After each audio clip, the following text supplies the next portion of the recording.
Good morning, students. Today we will start the new exercise, the exercise 13.2 for class 7. The chapter name is exponents and powers. ठीक है, जो कल का video था हमने उसमें कौन से 13.1 में 13.1 सॉल्व करी थी, तो मैंने बताया था कि अगर सपोज है ये लिख रही हूँ, ठीक है, इसको क्या बोलेंगे 13 की पावर 4 या 13 raise to power 4. Okay, so 13 is a base and ये 4 इज अ पावर. इसको एक्सपोनेंट भी बोलते हैं. ओके, पावर कह सकते हैं इस 4 को, एक्सपोनेंट कह सकते हैं और डिग्री भी कह सकते हैं. ओके, तो अब ये जो एक्सरसाइज है मुझे ये 13.2 करवानी है, उसमें उसने ये कहा है कि इसमें using laws of exponents simplify and write the answers in the exponential form. Okay, अब लॉज ऑफ एक्सपोनेंट्स क्या होते हैं? सबसे पहले एक तो है कि अगर मल्टीप्लाई में अगर a की पावर m है और a की पावर n है, a इज, ठीक है, a मतलब कोई भी नंबर, मतलब 1 हो सकता है, 2 हो सकता है, 3 हो सकता है, और यहाँ पे m मतलब ये पावर्स अगर आपके दोनों की डिफरेंट है, तो अगर बेस सेम है, अब a क्या है? बेस है, और m क्या है? इसकी पावर. अब यहाँ पे a क्या है? बेस, और n क्या है? इसकी पावर. अगर हमारे बेस सेम होते हैं तो पावर्स को हम ऐड करते हैं. सो यहाँ पे आ जाएगा a m plus n. Okay, मतलब मैं आपको ये सबसे पहले रूल्स करवा रही हूँ, लॉ करवा रही हूँ एक्सपोनेंट्स के क्या होते हैं. अब उसकी बात है, एक तो ये यूज करेंगे हम लॉ, दिस इज इम्पोर्टेंट. अब एक और लॉ है हमारा, जैसे a की power m divided by e की पावर n. ये तो मल्टीप्लाई में था. यहाँ पे क्या, बेस सेम है तो पावर्स अगर बेस सेम है और इस टाइप का क्वेश्चन आ रहा है तो आपको क्या हो रही है, मल्टीप्लाई में है तो पावर्स ऐड हो जाएंगी. वैसे ही अगर बेस सेम है, पावर्स डिफरेंट है और बीच में डिवाइड का साइन है, तो जो पावर है वो माइनस हो जाएंगी. ओके, तो लेट्स स्टार्ट. देखते हैं इस टाइप के क्वेश्चंस कैसे करेंगे हम. जैसे फर्स्ट क्वेश्चन मैंने लिखा यूजिंग लॉज ऑफ एक्सपोनेंट्स वाला, ठीक है. इसको उसके बाद ये लॉ लगा के उसके बाद क्या करना है, एक्सपोनेंशियल फॉर्म में भी लिखना, मतलब पावर की फॉर्म में भी लिखना है. तो सबसे पहले यहाँ पे 3 नंबर है, 3 की पावर 2, 3 की पावर 4 और 3 की पावर 8. ओके, अगर सपोज दैट यहाँ पे मैंने आपको ये बताया a की पावर m इंटू a की पावर n, अगर सपोज दैट यहाँ पे हम ले लेते a की पावर मान लो h ले लेते हैं, है ना, तो ये कहता है बेस सेम हो तो पावर्स ऐड हो जाती, तो इसकी पावर भी क्या हो जानी थी, ऐड हो जानी थी. ठीक है, तो वैसे ही ये क्वेश्चन, तो इसका मतलब आप क्या लिखोगे, 3 बेस तीनों का सेम है. सिर्फ आपको यही ध्यान रखना है कि बेस जो है वो सेम होना चाहिए. अभी कितना आ गया 2, ठीक है, इसकी पावर कितनी है 4 और इसकी पावर कितनी है 8 है. ठीक है, 8 प्लस 2 12, 12 प्लस 2 14, तो ये कितना आएगा 3 की पावर 14 आ जाएगी. ठीक है, तो ये जो 14 है इसे कंफ्यूज नहीं होता कि एक्सपोनेंट्स क्या है, पावर्स क्या है. ठीक है, तो अगर जैसे ये है 10 इंटू 10 इंटू 10, ठीक है, अगर मुझे इसको एक्सपोनेंट फॉर्म में लिखना है तो मैं फिर 10 की पावर लिख दूंगी, एक्सपोनेंशियल फॉर्म में लिख दिया. ठीक है, पावर बोलो एक्सपोनेंट बोलो तो वो सेम है, ये डिग्री भी बोल सकते हैं. तो अभी जैसे ये है, अब ये तो मैंने मल्टीप्लाई में करवा दिया, अब ये किसमें है, डिवाइड में है. 6 raise to power 15 divided by 6 raise to power 10. इसको कैसे करेंगे, ये कितना आ जाएगा आपका 6. ठीक है, अब ये कितना होगा, मैंने क्या बोला था कि बेस सेम हो, अगर आपकी बेस सेम हो और पावर डिफरेंट हो और डिवाइड में हो तो क्या होता है, पावर क्या हो जाती है, माइनस हो जाती है. ठीक है, सो आप इतना लिख दीजिए 15 और ये पावर कितनी थी 10, 15 माइनस 10, तो ये कितना आया 6 की पावर 5 आ गया. आपने इसको लिख दिया एक्सपोनेंशियल फॉर्म में. ठीक है, अब इसके बाद नेक्स्ट है आपका, जैसे ये है 7 रेज टू पावर x और 7 रेज टू पावर 2. अब सेम बेस सेम है तो पावर्स क्या हो जाएंगी, ऐड हो जाएंगी. आप लिखिए 7 और ये कितना है x, ये हो गया x प्लस 2. ये सिंपल एक ही आंसर रहेगा x प्लस 2. इसके आगे आप x और 2 को ऐड नहीं कर सकते हैं. ठीक है, अगर सेम वेरिएबल्स, ये अगर x यहाँ पे भी x होता यहाँ पे भी x होता तब तो मैं लिख सकती थी 2x, बट यहाँ पे x है तो यहाँ पे 2 है. लाइक टर्म्स ही ऐड और सब्ट्रैक्ट होती है, अनलाइक टर्म ऐड और सब्ट्रैक्ट नहीं होती है. अब यहाँ पे देखिए, ठीक है, अब ये की एक और फॉर्मूला करवा देती हूँ मैं, e की पावर m और बाहर अगर n हो तो ये बन जाता है e की पावर m इंटू n बन जाता है. ओके, तो ये अप्लाई करते हैं यहाँ पे क्या हो गया आपका, मतलब यहाँ के 5 की पावर तो 2 है और उसके बाद यहाँ पे 3 भी है. ओके, 5 की पावर 2 देन 3, तो आप इसके लिख दीजिए 5 की पावर 2 को 3 बार लिखना पड़ेगा. 5 की पावर 2 इंटू 5 की पावर 2 इंटू 5 की पावर कितनी हो गई, यहाँ पे 2 हो गया. ओके, अब यहाँ पे कितना हो गया, 5 की पावर कितनी है आपकी 3 है. तो ये कितना होगा, नीचे डिनोमिनेटर में लिख दीजिए, 5 की पावर कितनी है, 3 है।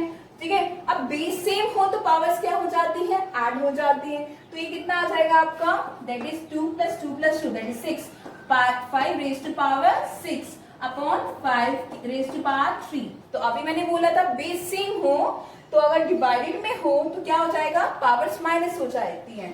तो ये कितना आएगा इसका answer, 5 power 6 - 3, it means that 5 raise to power 3, this is the answer. Okay, so अगर आपको डायरेक्ट भी करना होता, जैसे मैंने आपको ये सिर्फ बताने के लिए करा है कि 5 की पावर 2 की होल पावर 3 है, तो इसको आप ऐसे लिख सकते हो 3 बार। नहीं तो आपको डायरेक्ट फॉर्मूला भी बताया है, या अगर a की पावर m है और बाहर n है तो a m into n लिख सकते हैं। आप यहाँ पे ऐसे लिख दीजिए, a यहाँ पे ऐसे भी लिख सकते हैं 5 और ये मल्टीप्लाई होगा 5 की पावर 3 6 और यहाँ पे कितना होगा 5 की पावर 3, ये सेम वैसे ही क्वेश्चन बन गया ना, तो आप इसको ऐसे भी कर सकते हैं। ठीक है, let's see the next one। अब ये क्वेश्चन देखिए, सिंप्लीफाई। ओके, तो आपको ये दे रखा है 2 की पावर 3 इंटू 3 की power 4 into 4 upon 3 into 32। Okay, इसको आप सॉल्व करना है। अब देखो कैसे सॉल्व करती हूँ मैं यहाँ पे। अब यहाँ पे इससे पहले मैंने आपको बताया कि बेस सेम हो तो पावर्स ऐड हो जाती हैं। अगर बेस सेम हो और यहाँ पे अगर ऐसे दे रखा है a की power m divided by a की पावर n, तो आप लिखते हो a की m माइनस n, और a की पावर m इंटू a की पावर n हो तो ये कितना लिख सकते हैं, m प्लस n होता है। ठीक है, अभी जस्ट मैंने आपको बताया ये चीज। तो ये चीज माइंड में रखते हुए हम क्या करेंगे, इसको सॉल्व करना है मुझे। अब जैसे 2 की पावर तो 3 है, ओके, यहाँ पे तो अब 3 की पावर 4 है, तो आपको ऐसे नहीं करना है कि इसको 3 इंटू 2 दैट इज 6 और 4 + 3 दैट इज 7, 6 की पावर 7 नहीं लगाना है। ओके, वो तभी लगेगा जब बेस सेम हो तो पावर्स ऐड होती है। अब तो बेस डिफरेंट है तो इसमें पावर्स ऐड नहीं होंगी, तो आप एज इट इज लिख दीजिए इंटू 3 की पावर 4। ठीक है, अब जैसे ये 4 है, इसको मैं 2 इंटू 2 लिख सकती हूँ ना, 2 इंटू 2, 4 को 2 इंटू 2 लिख दूं तो इसका मतलब 2 की पावर 2 लिख सकती हूँ, क्योंकि 2 की पावर 2 अगर मैं लिखूं तो 2 इंटू 2 दैट इज 4 ही होगा। मैंने सिर्फ इसलिए ये करा है ताकि ये मेरा जो है इसके बेस सेम हो जाए और पावर्स ऐड हो जाए। ओके, सो यहाँ पे कितना हुआ 3। अब ये जो 32 है हमारे पास, तो 32 को मैं इसके फैक्टर्स बना लेती हूँ, 32 के प्राइम फैक्टराइजेशन कर लेती हूँ। तो प्राइम फैक्टर बनाए तो 2 1s are 2, 2 6s are 12, again 2 8s are 16, 2 4s are 8, 2 2s are 4 and 2 1s are 2। अभी कितनी बार है, 1 2 3 4 5, तो मैं यहाँ पे ऐसे लिख सकती हूँ 2 रेज़ टू पावर 5। ओके, अब यहाँ पे मैं इसको सॉल्व कैसे करती हूँ। अब यहाँ पे देखिए ये बेस और ये बेस सेम है तो पावर्स क्या हो जाएंगी, ऐड हो जाएंगी। तो मैं यहाँ पे लिख सकती हूँ 2 की पावर 3 + 2। ओके, और ये 3 को एज इट इज लिख दे, 3 की पावर 4। अब यहाँ पे नीचे देखिए ये कितना आपका 2 की पावर 5 इंटू 3 है। ठीक है, अब यहाँ पे कितना बन जाता है 3 + 2 दैट इज 5 इंटू 3 की पावर 4, और यहाँ पे कितना हुआ 2 की पावर 5 इंटू 3। अब यहाँ पे देखिए दोनों की पावर सेम है, यहाँ पे 2 रेज़ टू पावर 5 और 2 रेज़ टू पावर 5, तो ये आपस में आप कैंसिल कर सकते हो। ओके, अब ये वाला इसमें ये फॉर्मूला लगा सकते हैं कि a बेस सेम हो तो पावर्स डिफरेंट हो और बीच में डिवाइड का साइन है तो वो माइनस हो जाएगी पावर्स। तो अब ये बच गया 3 रेज़ टू पावर 4 और 3 इसकी पावर कुछ नहीं, इसका मतलब यहाँ पे कितना होता है 1 होता है। तो आप ऐसे लिख दीजिए 3 रेज़ टू पावर 4 और इसकी पावर ऊपर आके माइनस हो जाएगी, तो ये कितना आंसर आएगा 3 4 - 1 that is 3 raise to power 3।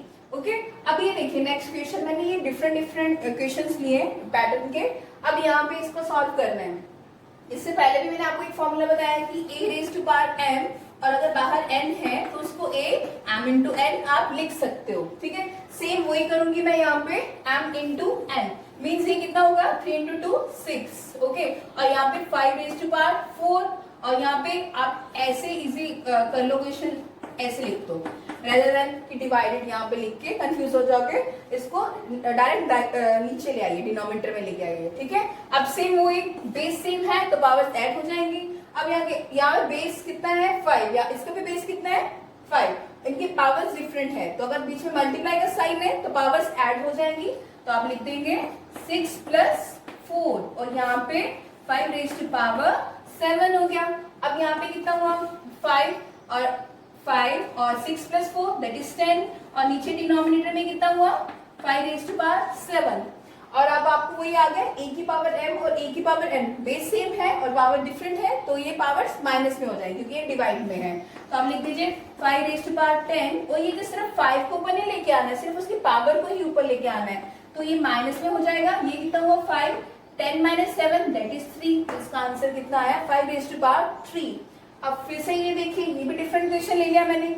अब यहाँ पे 3 रेज़ टू पावर 7 है और यहाँ पे कितना है, अब फिर से बेस सेम है पावर्स डिफरेंट है और बीच में मल्टीप्लाई का साइन है तो यहाँ पे कितना हो जाएगा 4 plus 3। It means that 3 raise to power 7 numerator में तो ऑलरेडी है और डिनोमिनेटर में भी कितना आया 3 रेज़ टू पावर 7। इसको काट दीजिए, द आंसर इज 1। ओके, अब एक बात है, किसी की भी पावर अगर 0 है तो 1 के इक्वल होगा। जैसे मैं लिख देती हूँ 100 रेज़ टू पावर 0 तो ये किसके इक्वल होगा 1। और मैं लिख देती हूँ 2 रेज़ टू पावर 0, इसका भी आंसर कितना होगा 1। अगर मैं लिख देती हूँ 5 रेज़ टू पावर 0, उसका आंसर कितना होगा 1। इट मीन्स दैट किसी की भी पावर 0 है तो उसका आंसर कितना आएगा 1 ही आएगा। तो यहाँ पे 3 raise to power 0 plus 2 raise to power 0 है तो इसको सॉल्व कर लेते हैं।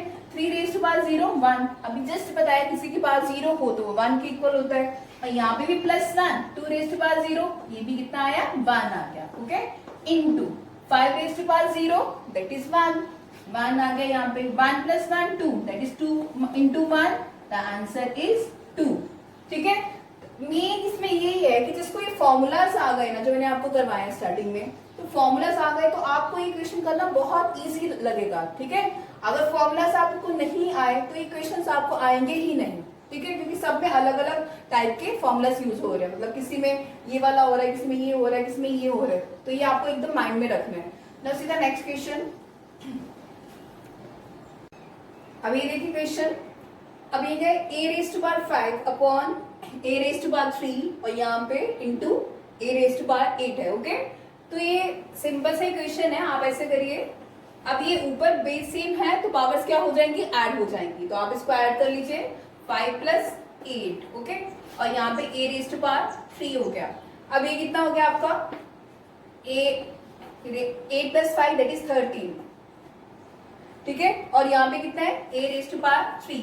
फिर से बेस सेम हो, अभी यहाँ पे बेस तो सेम है, पावर डिफरेंट है और ये डिवाइड में क्वेश्चन है तो पावर्स माइनस में हो जाएंगी, तो इसका आंसर आएगा a raise to power 13 minus 3। It means that ये 13 में से 3 गए दैट इज 10, तो इसका आंसर कितना आ गया 10 आ जाएगा। ओके, अब ये क्वेश्चन देखिए, अब 2 रेज़ टू पावर 3 इंटू 2 और बाहर भी 2 है। ओके, सबसे पहले क्यों ना हम इस ब्रैकेट को सॉल्व कर लें, इसको ब्रैकेट को सॉल्व करते हैं तो ये कितना आया 2 की पावर 3 और 2 है, यहाँ पे कुछ पावर नहीं है तो वहां पे पावर कितनी है उसकी 1 है, तो बेस सेम है और बीच में मल्टीप्लाई का साइन है तो पावर ऐड हो जाएंगी।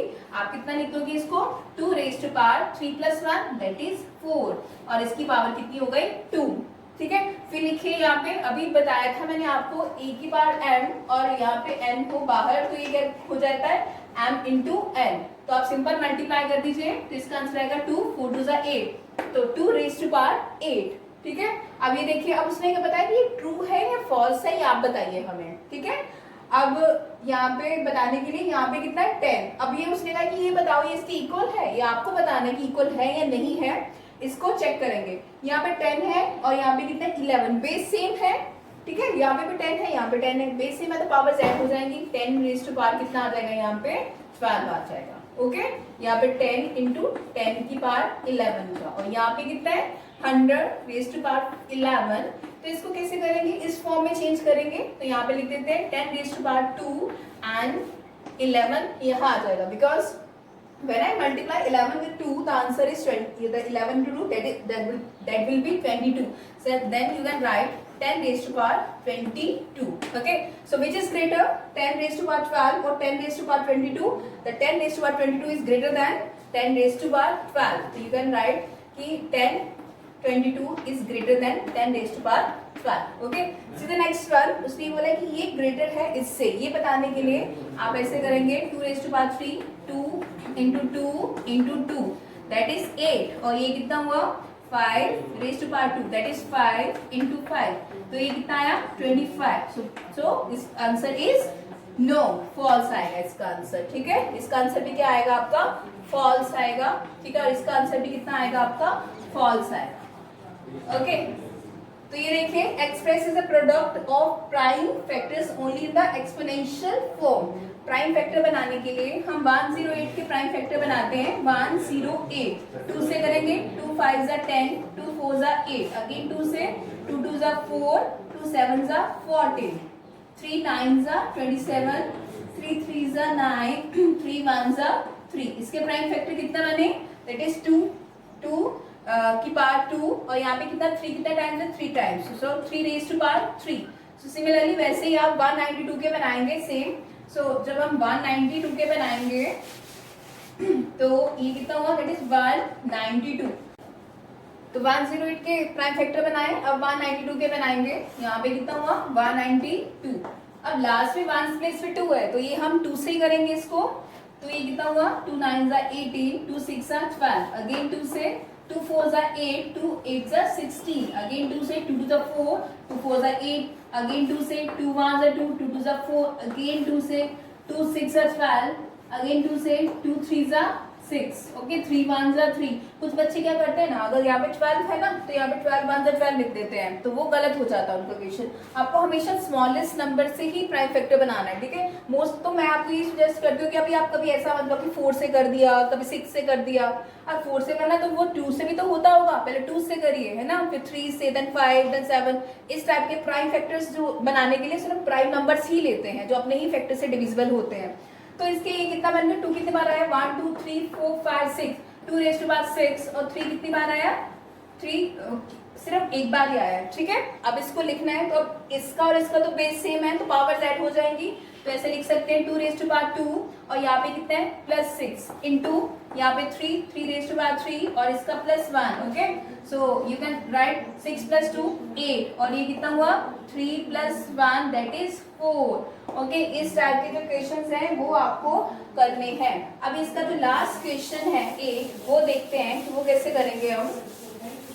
अब यहाँ पे देखिए कि लास्ट 5th क्वेश्चन है इसका, okay. What is the 5th question, वो कहते हैं 2 रेज़ टू पावर 5 और ये फर्स्ट क्वेश्चन है, उसका फर्स्ट पार्ट ही है और यहाँ पे 2 है और 7 रेज़ टू पावर 3 और यहाँ पे कितना है a raise to power 3 into 7, okay. इसको सॉल्व करने के लिए हम क्या करेंगे, सबसे पहले इसको ओपन करेंगे। तो ये कितना हुआ 2 और यहाँ पे कितना हुआ 5 इंटू 2 दैट इज 10 हो गया और यहाँ पे कितना हुआ 7 रेज़ टू पावर 3, ओके। और यहाँ पे कितना हुआ 8 रेज़ टू पावर 3। तो इसका मतलब ये है, आपको ऐसे ही लिखना है ना, 8 रेज़ टू पावर 3 का मतलब 8 को 3 बार लिख दीजिए, 8 इंटू 8 इंटू 8 और ये 7 तो है ही ऑलरेडी, ठीक है। अब हम क्या करेंगे यहाँ पे, अगर ना आपको जिस मैथड से इजी लगे आप कैसे कर सकते हैं। जैसे 2 रेज़ टू पावर 10 है तो 2 को 10 बार लिख के नीचे वाली टर्म से काटना, इस नंबर से काटना, वो भी कर सकते हो। या जैसे मैं बता रही हूँ कि यहाँ पे अगर 2 रेज़ टू पावर 10 है और सेम पावर बेस सेम बनाने के लिए मैं क्या करती हूँ, जैसे 8 है तो ऐसे लिख दूंगी 2 इंटू 2, 2 टू 4, 4 टू 8, ठीक है, 3 टाइम्स आ गया। इसको भी लिख दूंगी 2 इंटू 2 इंटू 2, फिर से 8 बन गया।